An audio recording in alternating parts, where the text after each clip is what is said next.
final question. How do we forgive? 4 answers, 4 steps. Step 1, point the finger of blame. You say, what? Blame somebody.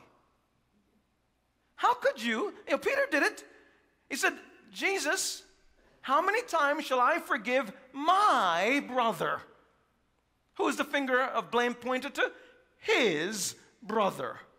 You can't forgive someone if you don't know who did it. How could you forgive someone if you don't put blame at their feet? So, first step in forgiving, whether it's a company, whether it's a nation, whether it's an organization, whether it's a race, whether it's whatever, you got to point the finger of blame. Step 2, rediscover that people are flawed, complicated, needy, fallible. How many of you know somebody that's flawed, complicated, needy, and fallible? Anybody knows anybody like that? In fact, you don't even have to go far. All you got to do is like this. You point your finger at yourself. I'm flawed. I'm needy. I'm complicated. I'm fallible. And so, that means then, I can unconsciously and sometimes consciously hurt others. And so we recognize that people who are flawed, needy, complicated, offend others, consciously or unconsciously. And it can happen even racially as well.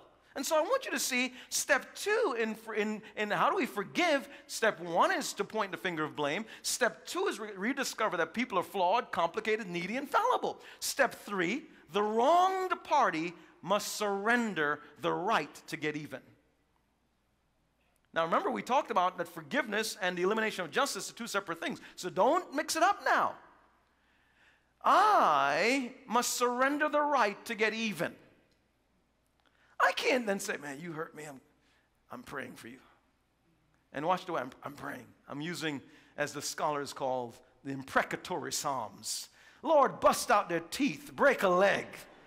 I mean, if that's the nature of my prayer, then there's a problem with me.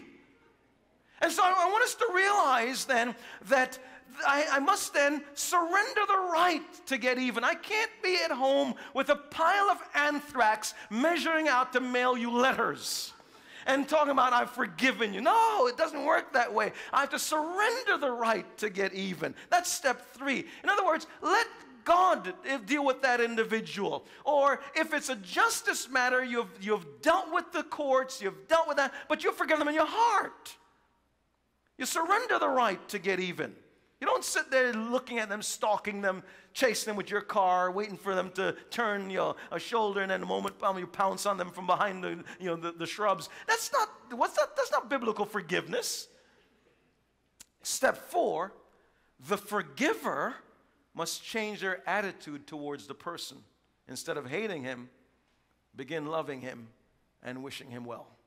So I want you to see the wronged party must then say, God, help me change my attitude towards that person or that group that hurt me. I wish them well. Help me to love them the way Christ does.